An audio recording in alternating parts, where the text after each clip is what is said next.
I'm so happy you made it. It was a little bit touch and go. Coming from Israel, we weren't sure until the last minute whether you'd make it. I know there's more important things happening in Israel at the moment than the RV Capital meeting, but thank you so much for being here. Thank you for inviting me, and it's a pleasure to be here. Thank you. And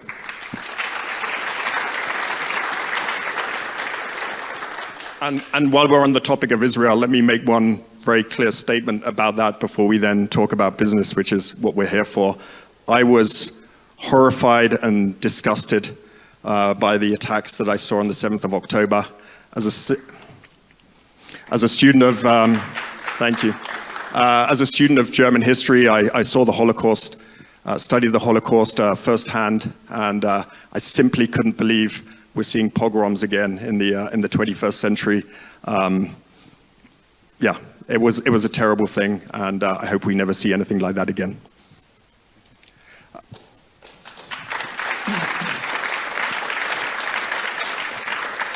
Wow, I feel slightly emotional now. Okay, Wix. Nir, it's a mixed group here. We have some wonderful, talented investors here, but we also have some doctors and some lawyers who really only think about investing once or twice a year. Maybe just to get everyone on the same page to start with, perhaps you could describe for us who are Wix's customers and what is the problem you're solving for them?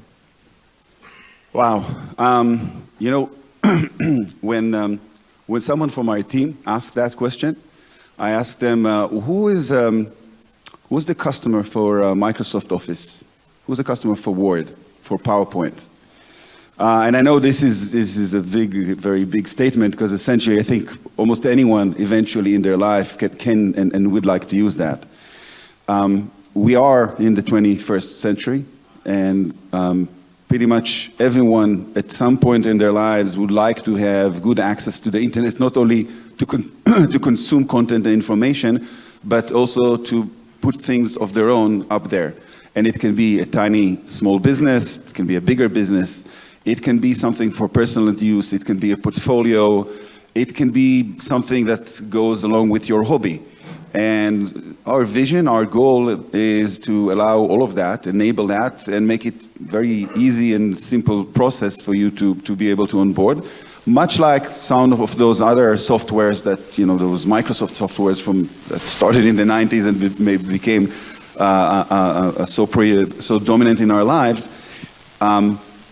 There's, you know, an easy way to start and do some of it, but, you know, you can continue mastering the software for a very long time and create very complex and elaborate things on it. So we have hundreds of millions of people who registered and used our platform over the course of the lifetime of the company, and we still get millions that join every quarter. And the core of the more paying customers will be the people who are looking more for a business opportunity and have a business that they want to run, and for that they need a website. Yeah, I guess a lot of people perhaps associate website building software with just like maybe a page with maybe a picture, a few nice pictures, a little bit of text. Maybe describe some of the functionality a Wix website can have to help run a business. Well, I think, you know, looking back in time to 2008 when we first introduced our first solution, that was the one page or the few pages with a little bit of text and a few images and maybe an embed code to YouTube, if you were very sophisticated, was indeed the ecosystem in which websites were run. But we're not in 2008 anymore. And the technology moved, you know, a very long way forward, especially with the expansion of the mobile devices, and the fact that everyone is carrying a little computer with browser in their pocket. And I think that with that advanced, the opportunities for tiny and small businesses really advanced. And this is where we come in.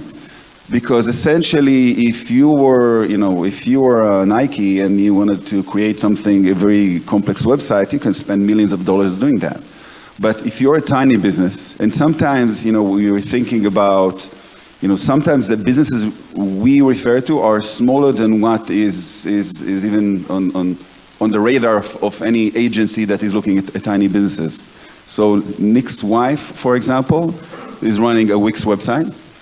And you know, she's doing her music, and she's presenting and selling it through the website.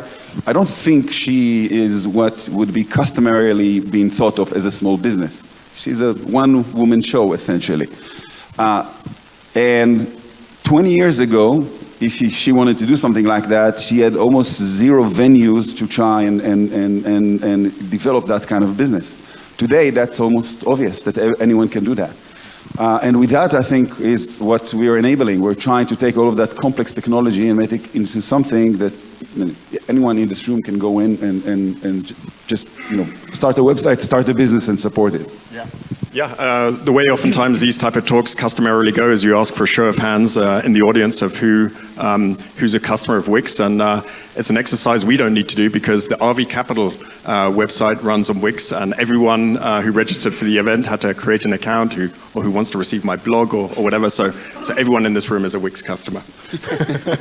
That's a nifty trick, I like that. So that's the company, but tell us about Nir, the person, how you came to Wix, and what your role is now, and what your development has been. Wow. Well, like many things in life, it was a happy accident. I was not in the path of being an executive in a tech company at all. I grew up in Tel Aviv. I did an extended military service as a naval officer. I really liked education. I studied education in college after service. And I was slowly edging myself to working in education, maybe becoming a teacher or something like that.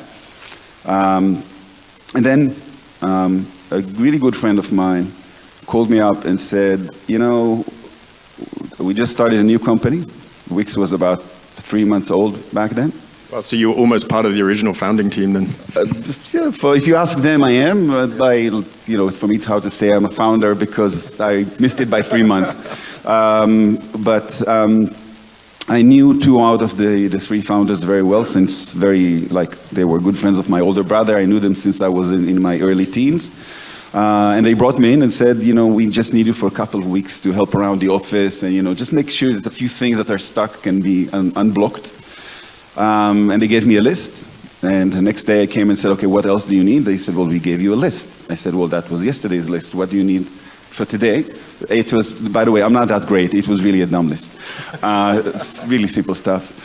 And they said, wow, they were easily impressed. That was also a good thing working for me. Can you stay not for 2 weeks, but stay forever? And essentially I got sucked in.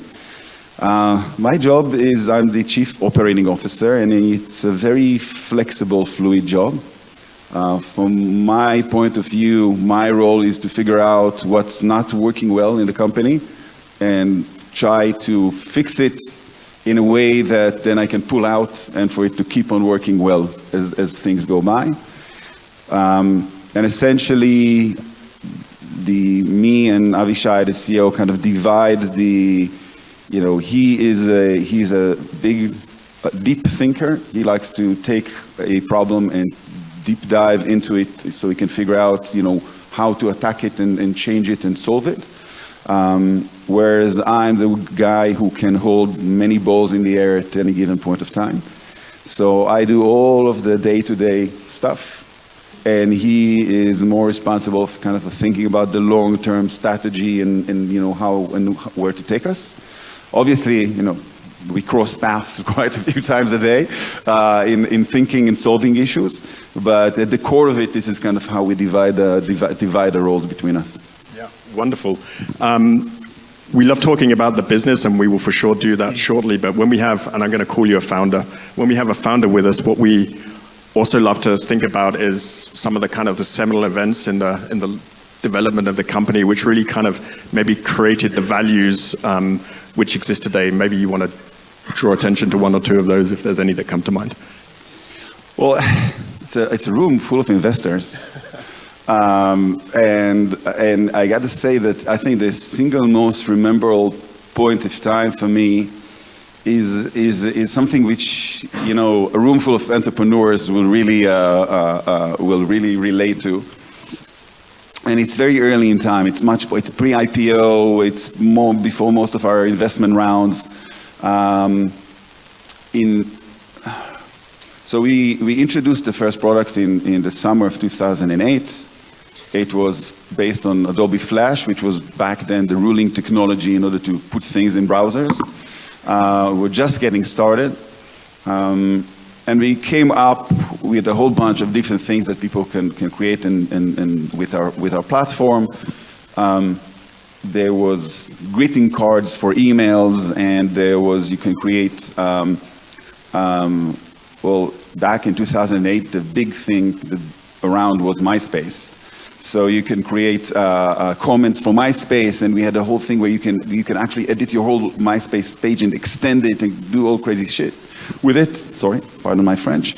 And then the last thing we've added, we actually delayed the release of a product by a few months, was the ability to create websites. And then once we released all different options, we found out that the most popular ones were MySpace comments and websites. And we said to ourselves, where the problem with MySpace comments, one is how it's extremely hard to monetize. And also we're dependent on someone else, on MySpace, which who knows how long they're going to last, which was a good call because they didn't last that long. So we went with websites and started selling. And we started this very clunky solution for buying the subscription that we're now selling in thousands every day, back in October of 2008.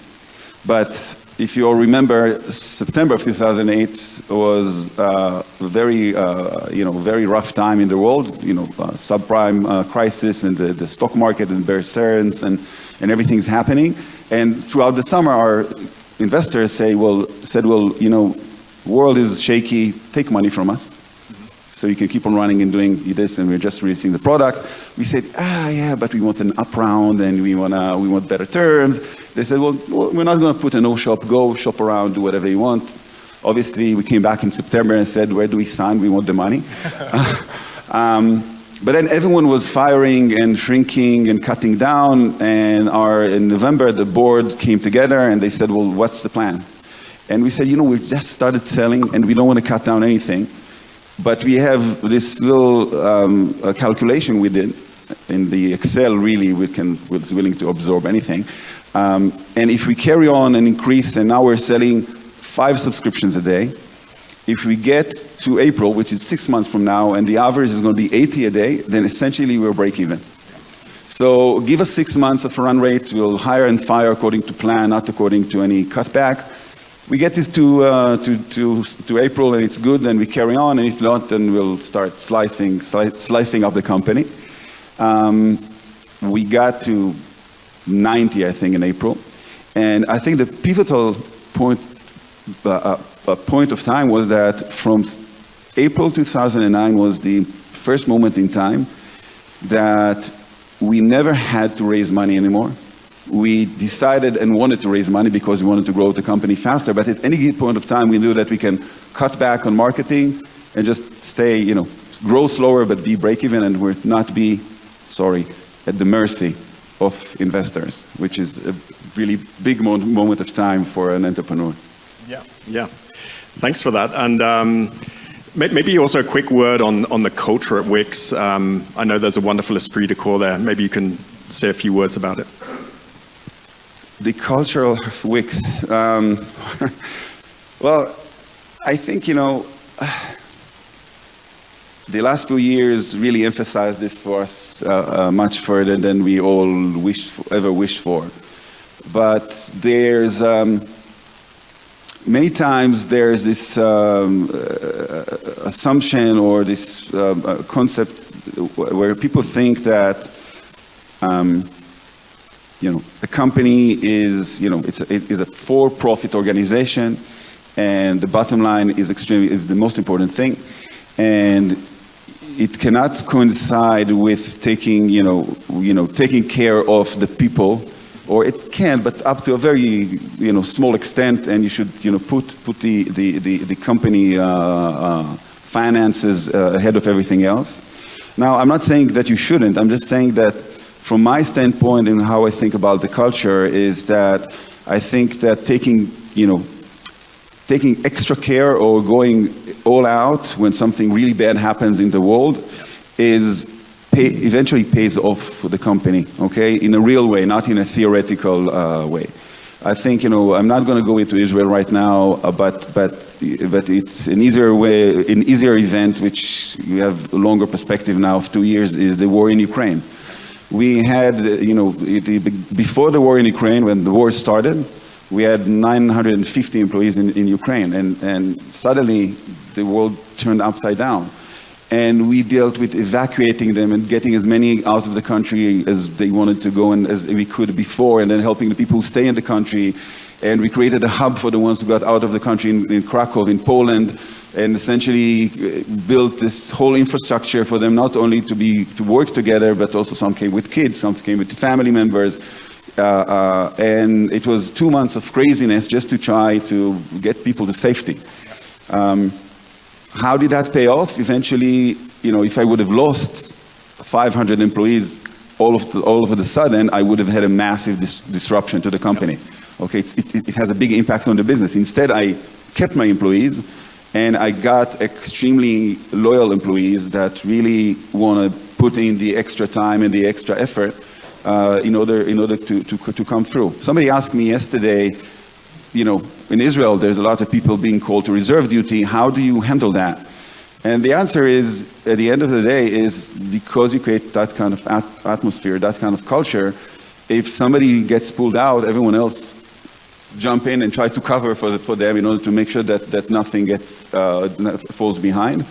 And I think we managed to create a culture where people are really strong believers in what we do, and they know that we have their back as people, so they have our back as a company. Yeah.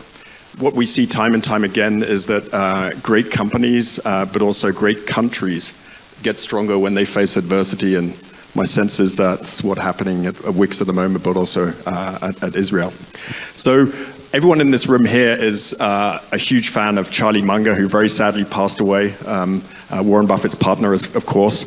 And one of his seminal achievements was persuading Warren Buffett to spend less time on the price of a company and more time on the quality, and taught him this sort of concept of competitive advantage. And so my question there is, what is Wix's competitive advantage? What does it do either better than other website builders, or what does it do cheaper? Well, I think that first and foremost, it's about the product. Sometimes you go, in order to build a big company, you first and foremost need to be solving a big problem, right? Now, I don't think there could be an argument that the problem or the challenge to help everyone be able to bring their dreams, their visions, their businesses online is something which is big, it's global, it's growing, it's not shrinking, it keeps on increasing as more and more people join and use the internet. So I think from that standpoint, we always had that going for us. But the other part is about having the right product. So you can say, okay, sometimes you move into a new, into a new industry and you're the first product out there, okay? The first car, okay? The first famous quote, they would have asked for faster horses, right? So that's not the case for Wix. When we started the company, when we established the first builder that we put out there there were many builders, many builders. We were not the first ones. We're, even rather late if you look at all of the other competitors that were out there back then. Most of them are either gone or shrank to the size that we almost don't encounter them. And I think it was about having a completely different approach to the product and a completely different approach to the business model. In terms of the product, I think that back then, the ruling idea was that everyone in this room were not really, should not get the responsibility of playing with our websites because they're probably, whatever we're going to put in their hands, they're going to ruin it. So let's give them a page and put boxes and content which we'll design, and you can just edit the content within. And most of the website builders were like that. By the way, it's a much easier challenge from the technology perspective because things don't move around so much. So it's easier with browsers and in different devices. It's also easier because I can decide on the absolute positioning beforehand, so I don't have to worry about what happens if the customer actually moves things around. Sadly, that's a bad product, and I think our approach was that we want to give the full power to the hand of the users. And make sure that allow them to make mistakes and then maybe help them make it pretty and give them other tools to do that. And I think for that, you needed a much deeper technological approach, which is, I think, forever was what was the advantage we had if you look at everyone else in our industry. We invested a lot in technology, we still do. We're trying to bring in new and competitive technology to solve things. Last year, when everyone was extremely scared about AI, we saw we were actually cheering because it just pushed us another 5 years into the future in a very short amount of time, and allowed us to take advantage of more technology and put it in the hands of our customers. I think that's the biggest, most important part. Yeah, that's great. So I think most people would agree that the Wix website builder is a great product. But maybe a question mark would be, is this a company that can make money, especially after some of the losses in more recent years? Maybe you can speak to where we are today in terms of profitability and what the long-term vision is for where the profitability and free cash flow can get to. Well, I think that question is a thing of the past, okay? Not about what I'm projecting for 2024, 2025. But if you look back, we obviously COVID was a big challenge because we got so much demand in such a short amount of time, and the only way to try to deal with it was to brute force it with headcount. Not the smartest thing, but I'm not sure we had a better option. As it came with massive growth on the business side, it was easier to do, but obviously as it subsided, that's where we had to make the alignments. I think like many other tech companies that grew up in the past 15 years of only plenty and only growth, it was a hard turnaround, and suddenly you have to start looking at how you cut back and manage budget in a much tighter way. But it was also, I would say, as an executive, it was an amazing lesson to have and learn, so you can be a better management team. And I think we really deeply absorbed it. If we finished 2022 with roughly $30 million of free cash flow, which were, I don't know, a low single digit, 1 or 2% of our revenue, exactly, very low margin. The current, we haven't reported yet, so the current projection we gave to the street calls for roughly $240 million of free cash flow. Wow. So from 22 to 23, that's from 30 to 240 is a pretty meaningful move. It's a pretty meaningful jump, exactly. At a low teen margin, which obviously we expect to grow. We are very confidently saying that by 2025 we will at least meet or exceed the 40 of the rule of 40 in terms of margin versus growth. I think we're still operating in an environment where projecting growth is more complex because the economy is still a little bit shaky. But I'm 100% sure that we'll meet that target. But it's more than that. We are already in GAAP profitability for 2023. So for the year that just wrapped up, and we don't plan of going back. So we are profitable, we'll continue running profits, and the goal now is to learn how to accelerate growth again and grow in a profitable way. And I think that's an amazing lesson for a company to learn. Yep, and if I remember correctly, I think you mentioned a target of 500 million in free cash flow at some point. Yeah, so 2025 to be in the rule of 40, and at least $500 million of cash flow. Yeah, and I think the market cap today is about 7 billion, so that gets you to about 14 times free cash flow, which isn't super expensive. But one of the pushbacks people in the audience would potentially have is, but there's this stock-based compensation. So what is the perspective for the stock-based compensation? Well, I think tech companies are still very competitive beasts for talent, and we run a company from Tel Aviv, one of the most competitive places on earth for very very strong talent.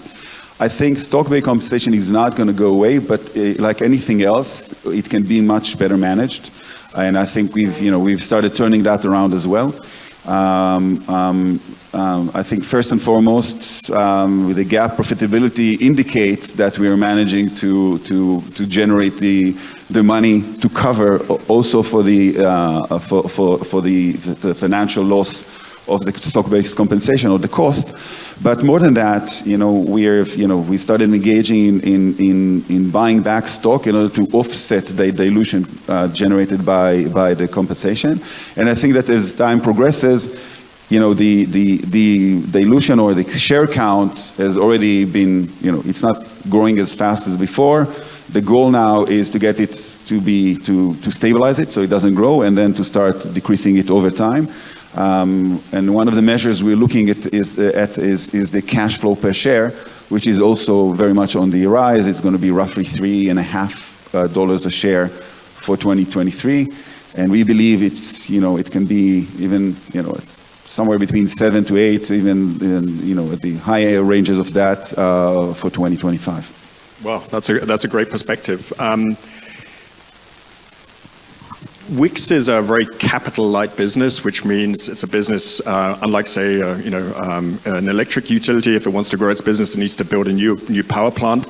Wix is the kind of business which requires no capital to grow, which is a wonderful attribute, but also means it creates the problem, in inverted commas, of what do you do with that capital? How do you allocate it? So you kind of already touched on it in your last answer, but maybe you can talk about that. Well, I think companies have generally two venues of growth, right? One is organic, the other one is through acquisitions. I'm not saying that we will never be acquisitive or that we'll never acquire anything significant.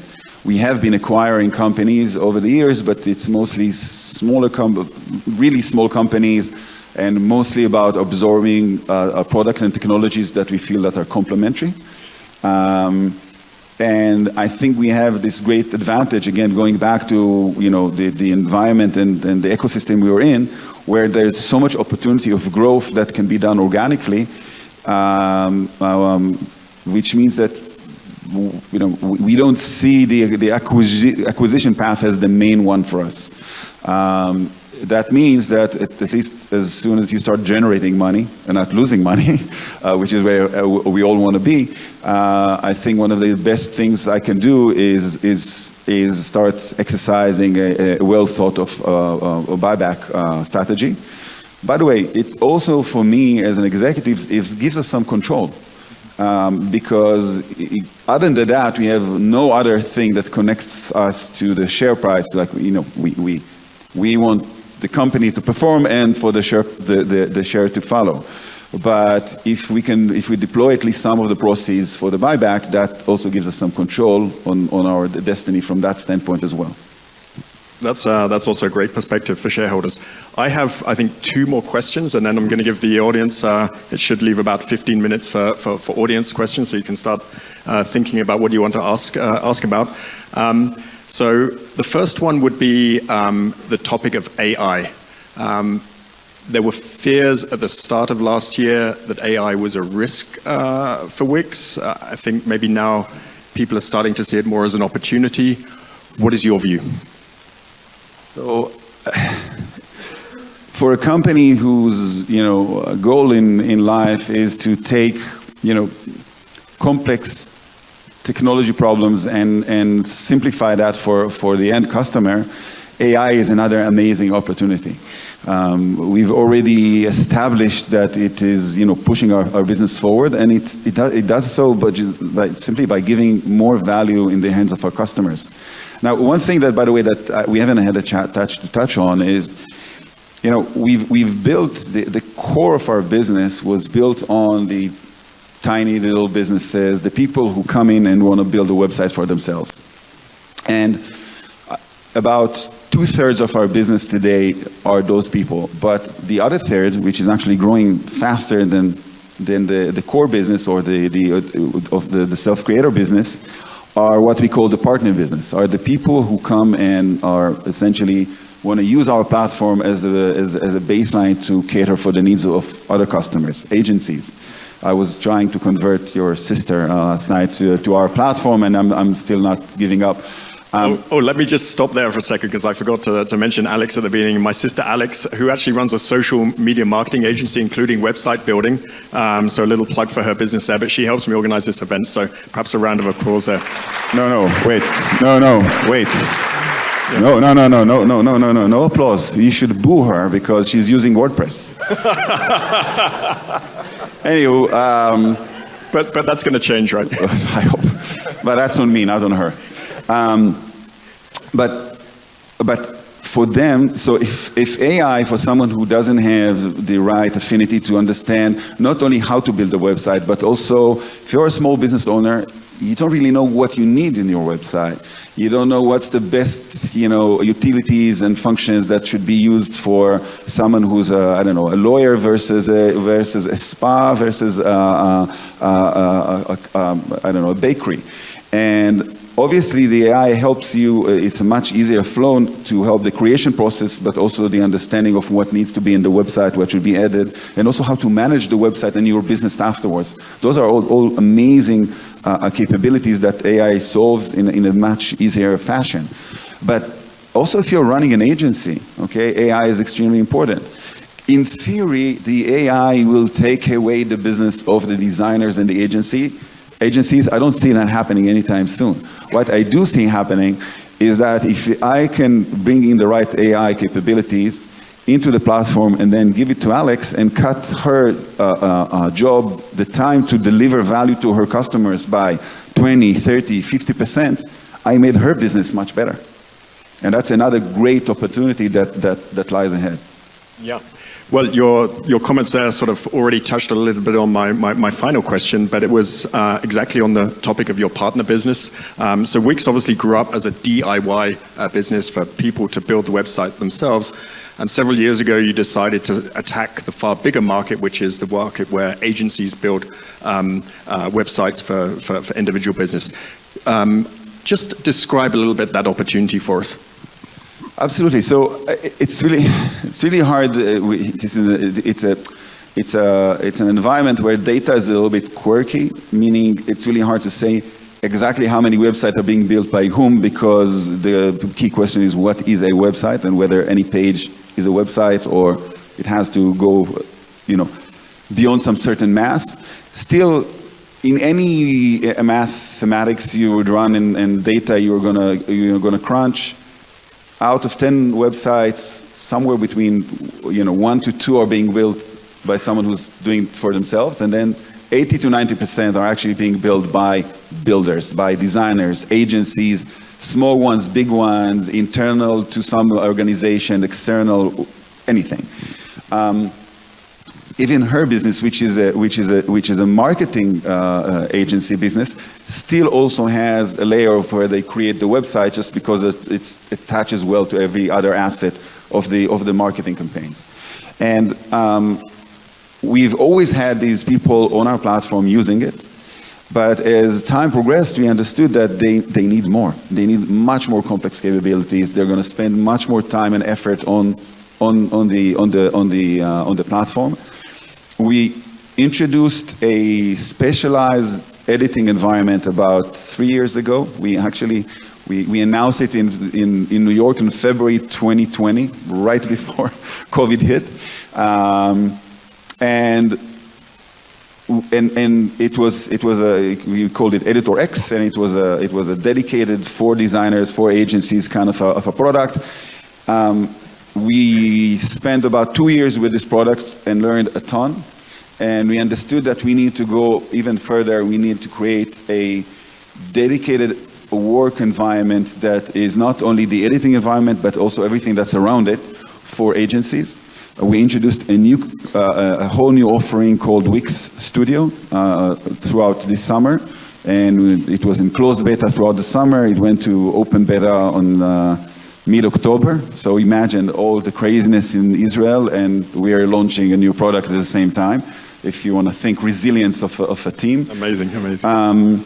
And it is garnering amazing results. And again, like any other product, we need to improve it and take it forward. But we believe that that can be really the future of the company in terms of growth. As I spoke about re-accelerating, I think that's going to be one of the key engines that will allow us to re-accelerate the growth of the company for years to come. And let's see if I can convert Alex, which will be a good indication whether we did a good enough job there. Yeah, and you have your quarterly newsletter where you normally profile a few agencies. Maybe we can feature Alex if you're successful. Absolutely, we'd love to do that. That would be a sign of a good sign of success. Okay, I got you some unpaid advertising there. Okay, questions from the audience. Achim, I don't know if it's possible to pan around if when people ask their question, but I have two helpers for the microphones. We're big on child labor at RV Capital, as you know. We have my daughter Olivia and my son Tommy. Maybe a quick round of applause for them. Is there just one microphone? Tommy's coming as well. Is there another mic? If not, he can take my one. But the first question is here at the front. Hello, can you hear me? If you want to quickly state your name and where you're from, that would be great. My name is Julian. I'm from London. My question is, what do your existing customer complain about the most, and what do you do to fix that? What are they complaining about the most? The most, yeah. Well, it's obviously really changed in the last few months because we had a very different offering. One of the key learnings we understood when we wanted to move from Editor X to the new Wix Studio editing environment is Editor X was amazing solution for professional designers, which the really hardcore professional designers really liked. But the agencies wanted something else. They wanted to have the values and the deep editing capabilities that the pro designers wanted to have, but they still wanted it simplified because they care first and foremost about being able to deliver value quickly. So they need to cut down time and throughout the creation process. The other thing that was very hard for them, and it goes back to the environment that we created, the workspace around it, is that they have their own different ways to manage clients, and manage websites, transfer to websites, get feedback, look parts of the website so the client can access some content but not everything and not mess up the design. They wanted to understand we give customer care per website. They wanted to understand what are the issues that each separate website has under the umbrella of their agency. So they can look at the calls attached to a client and not have it generalized. And those are just a few good examples of what people want to have in their own back office. And when we had to create, a whole new approach to that. And now our job is to keep on understanding what's missing and deliver more. We are throwing events on a regular basis all around the globe in different cities. So in fact, you say you're from London, right? Yeah. So we're going to have one in London early February. Okay, you can come and check it out. And generally, if you guys want to attend, just let me know, and I'll figure out what's coming close, what's going to be close to your home in the coming months, and you can check it out for yourselves. Okay.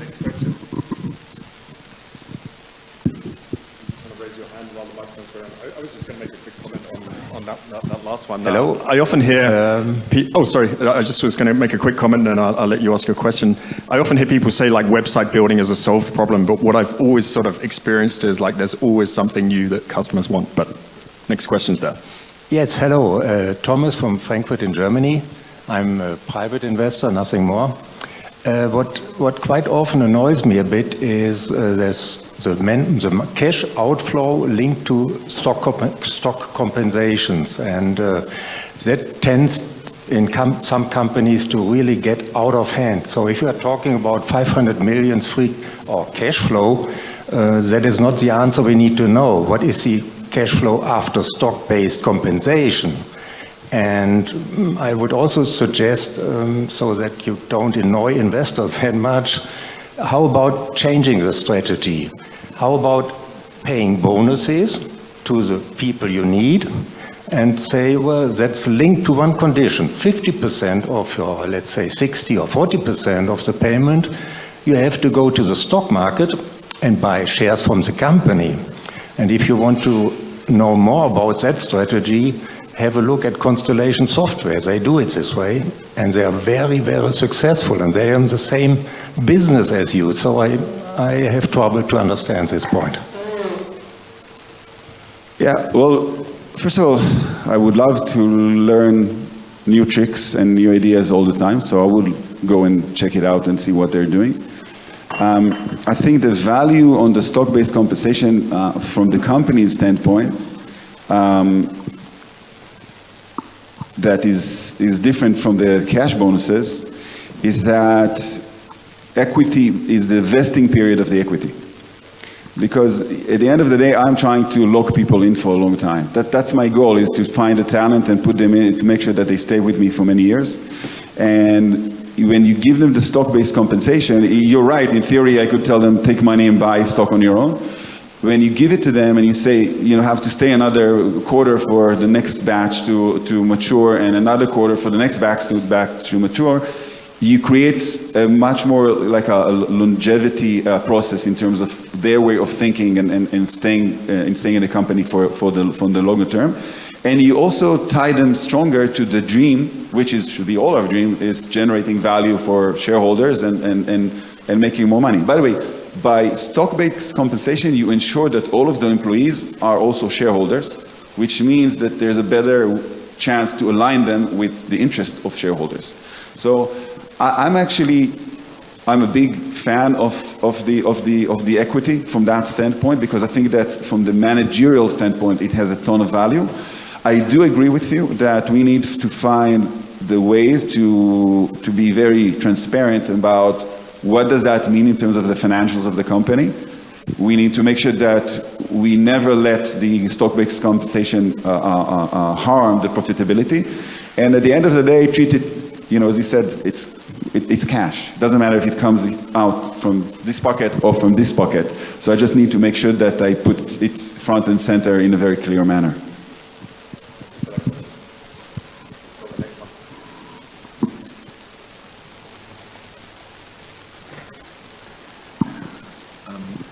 Good morning. I'm Andrew Hollingworth. I'm from London. I'm an institutional investor. Could you just talk a little bit? I know nothing about website building. I'm a person that would have used an agency and has used an agency. So just explain. There's in the agency build. There's, I think you said that's about 90% or 80% of websites. So what are the sort of market share? I know WordPress. I've heard of them. So what are the market shares of those companies today? And why are they not going to be able to do what you're going to be able to do? Why are they going to cede market share to you? That's the bit I don't really sort of understand. Absolutely. Well, first of all, it's still very fragmented. Okay, there's a lot of some of the agencies. The bigger agencies that have a full development team will sometimes just write code in order to build a website. And then I would say that the smaller agencies that rely on some sort of a CMS software solution will more often than not use WordPress. WordPress is the predominant, I would say, still the predominant legacy technology out there. Most of it, when we say WordPress, there's a company called Automatic that has a business, and there's the WordPress.org ecosystem, which is an open source ecosystem. Automatic is the biggest contributor to the open source, to that open source. And the vast majority of websites on WordPress are based on the open source side. they have the advantage of being out there for many, many years, having a ton of flexibility that the agencies really love, and also this is what they know and have been working with for many years. They have the downside of being an open source solution where there's a lot of overhead for the agency or for whoever is running the website, because you need to do the hosting yourself and you need to care about changes to the environment. You need to make sure that the website is under a CDN, and so it will be fast and well performing globally, assuming that's something that's important for you.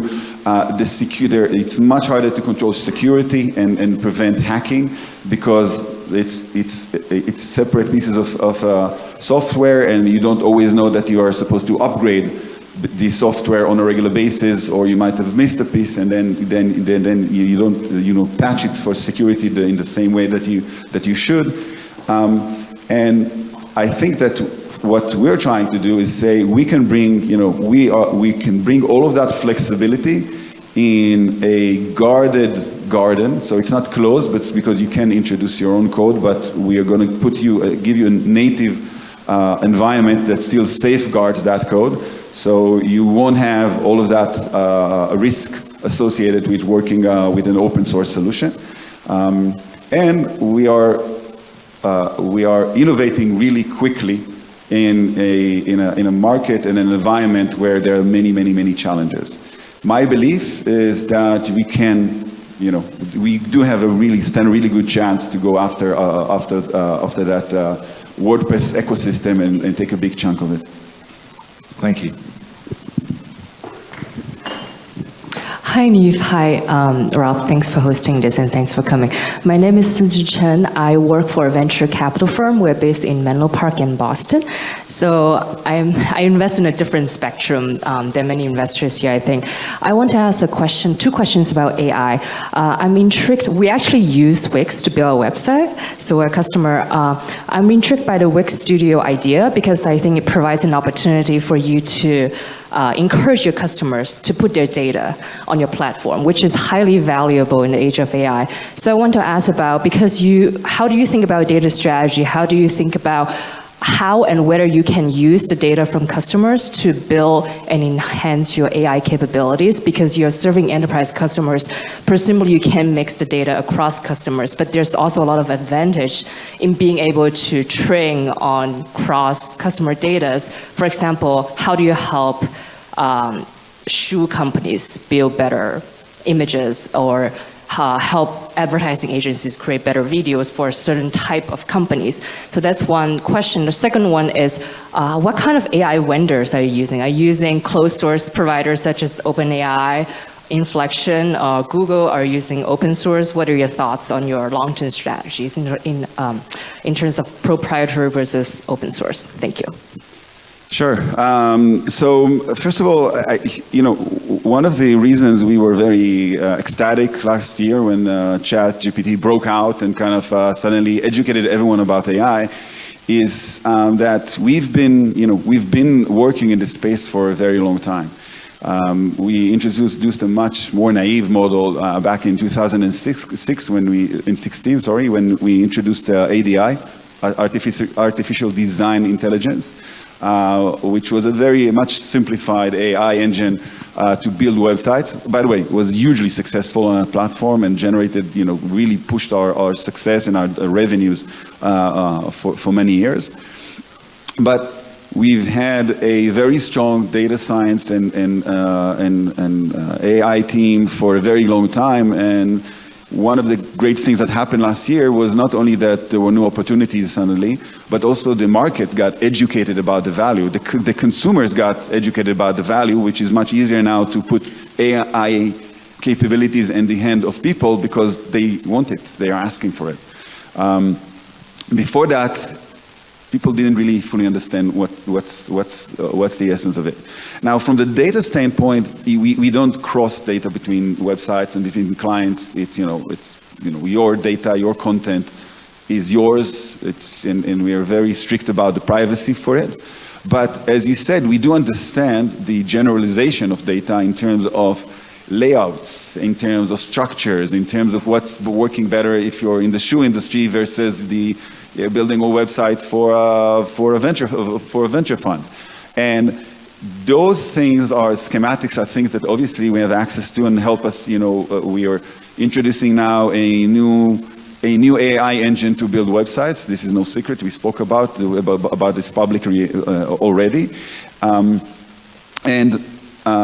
We're going to keep on leveraging that knowledge, not only to make the creation process easier, better for us, but also because that means that you can be more successful as the client.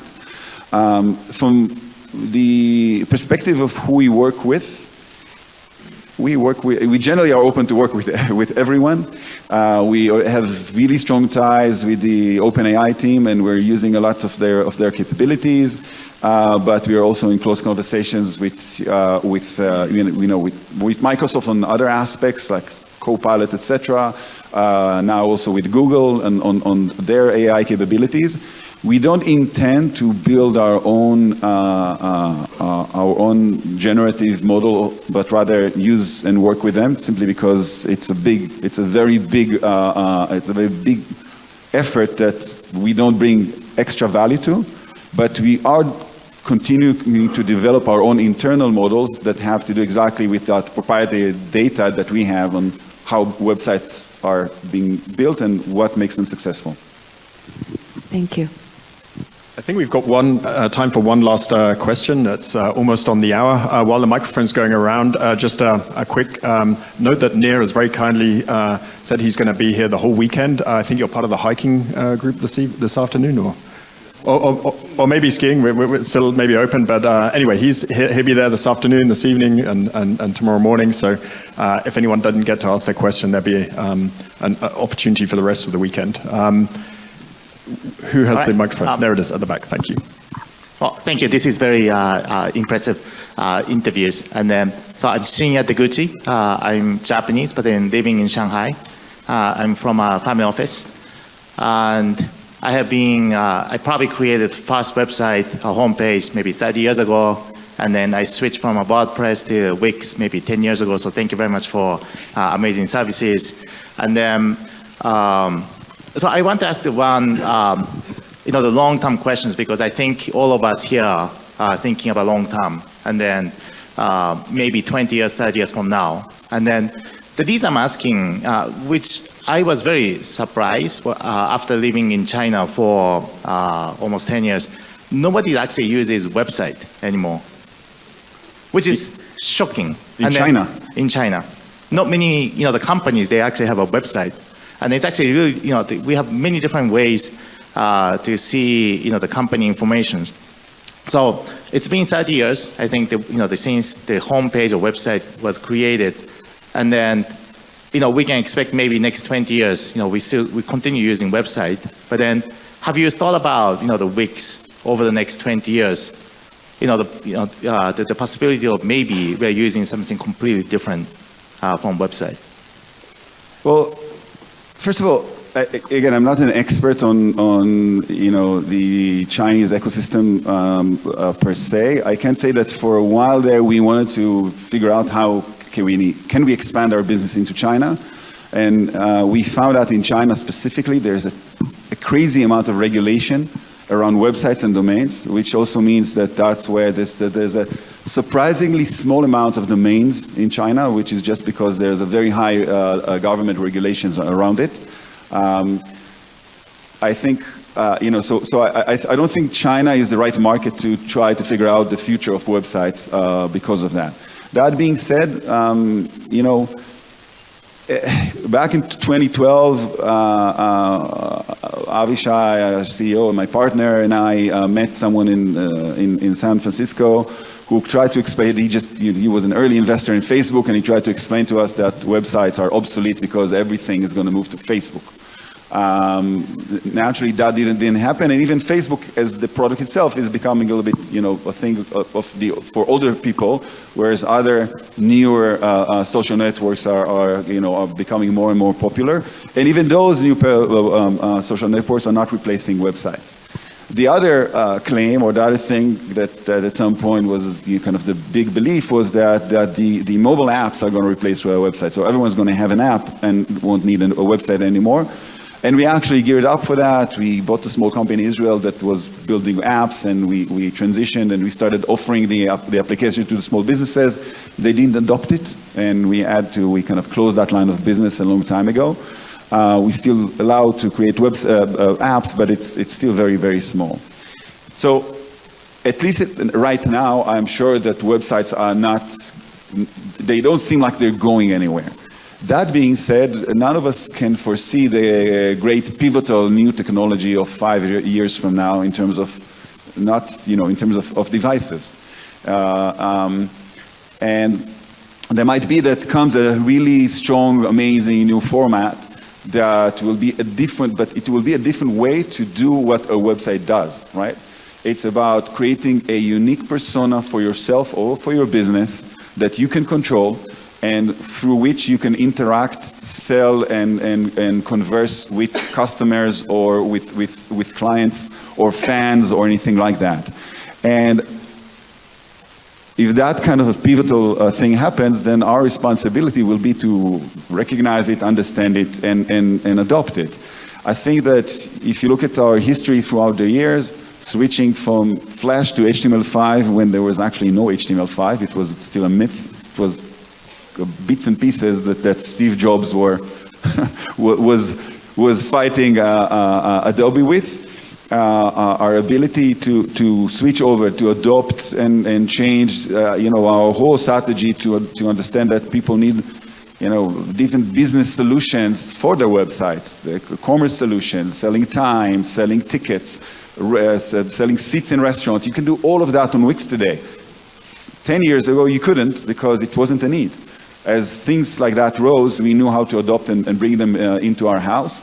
And adopting to different devices, different browsers, all of those are massive challenges that we managed to churn through the years.